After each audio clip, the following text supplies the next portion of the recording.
ဝက်ကြီးတေပြီး3ရက်မြောက်တွင်ပြူစောထီသည်ငှက်ကြီးရှိရာသို့ထွက်လာခဲ့ပြန်သည်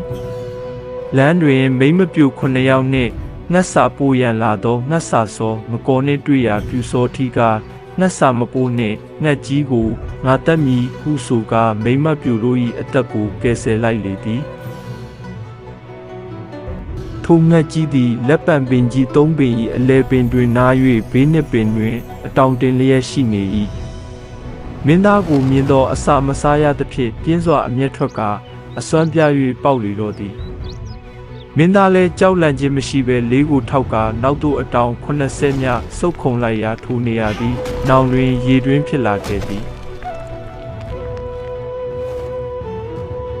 လူကိုမထိဘဲမြေကိုပေါက်မိသဖြင့်နှုတ်သီးတွင်ပါလာသောမြေကြီးကိုငှက်ကြီးထွေးအံရာတောင်ငယ်များရှိ၍ယခုတိုင်ငှက်အံတောင်ဟောဟုခေါ်တွင်ပြီးမင်းသားက4နှစ်ပြစ်ခွင်းရာငှက်ကြီးဆင်းဆင်းသေးလေ၏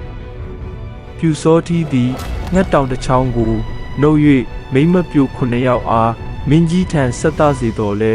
လမ်းတွင်လေးလွန်းသဖြင့်ပြစ်ခဲ့ရသောအရက်ကိုငှက်တောင်ပြစ်ဟု၎င်းငှက်ကိုပြစ်တတ်သောနေရာကိုငှက်ပြစ်တောင်ဟု၎င်းခေါ်ဆိုကြသည်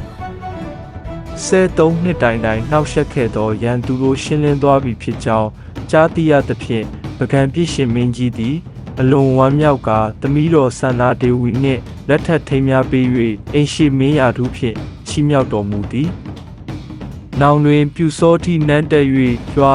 19ရွာကိုပေါင်းဆက်ကာအရိမတနာပကံမျိုးကိုတည်ထောင်ပြီးဘူဖျားအပါဝင်ထူးမြတ်သောကုသိုလ်တော်ဘူဖျားများစွာကိုသမိုင်းစင်ဆက်တည်ထားကူးကွယ်ခဲ့လေသည်။